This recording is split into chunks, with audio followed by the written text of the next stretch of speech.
Season 4, Episode 5, Income Portfolios, Coverage, Not Yield. In the last episode, we explored the role of growth portfolios. Growth capital expands the system. It participates in innovation. It compounds quietly over time. But most importantly, growth capital builds future capacity. Because one day, part of that capital will be asked to do something new. It will be asked to support life.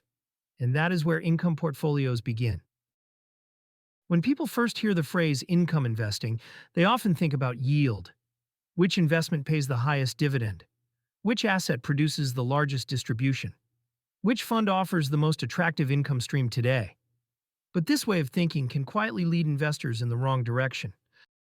Because income portfolios are not really about yield. They are about coverage. Coverage simply means this: how much of life's spending can be supported by dependable income generated from capital. That is the real question. Not how high the yield appears. Not which asset class is currently fashionable, but how much of the financial load the portfolio can carry. To understand why this distinction matters, imagine two portfolios. The first portfolio produces a very high yield, but the underlying investments are fragile. The income fluctuates. Some distributions are cut. Others disappear entirely during difficult market conditions. On paper, the yield once looked impressive, but in practice, the system is unreliable. The second portfolio produces a more moderate yield, but the underlying businesses are durable. The income streams grow over time, and the cash flow continues even when markets become volatile. The yield may appear smaller, but the coverage is far more dependable. This is the difference between chasing yield and designing income. Yield is a number. Coverage is a system. Yield focuses on individual investments. Coverage focuses on how the entire portfolio supports life. When income portfolios are designed around coverage, something important begins to change. The investor's relationship with the market becomes calmer, because the portfolio is no longer dependent on selling assets to meet spending needs.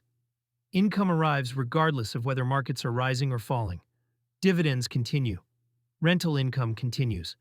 Interest payments continue. Cash flow becomes a stabilizing force. This stability has psychological effects that are often underestimated. When investors depend on selling assets for spending, market declines can feel threatening. Because the act of selling during downturns permanently reduces capital. But when spending is supported by income streams, the relationship to volatility changes. Prices move, markets fluctuate, but the machine continues operating. And that stability often leads to better long-term behavior. Another quiet benefit of income portfolios is that they shift the focus of investing away from prediction. Instead of trying to forecast market movements, the investor begins evaluating something simpler: the durability of the income stream. Are the businesses producing real cash flow? Are those cash flows growing? Are they resilient across economic cycles? When those answers are yes, the system becomes easier to trust. Over time, income portfolios can begin carrying more and more of life's financial load. At first, the income may cover only a small portion of annual spending. Perhaps a few expenses. Perhaps a few months of living costs. But as capital grows and income streams expand, the coverage increases. Eventually, income may support half of spending, then perhaps most of it, and in some cases nearly all of it. At that point, something remarkable happens. Work becomes optional. Because capital is now carrying the weight that labor once carried. But reaching that point is rarely a sudden event. It is usually the result of many years of gradual transition. Growth capital expanding. Income capital slowly increasing. The machine becoming more capable over time. And that gradual shift leads us to one of the most difficult stages of portfolio design: the transition between growth and income. Because the transition portfolio must do something unusual. It must continue growing. It must begin generating income. And it must remain stable enough that the system continues functioning during market uncertainty. Balancing those forces is not easy, and it is where many portfolios struggle. In the next episode, we'll explore why the transition portfolio is often the hardest part of the entire financial journey.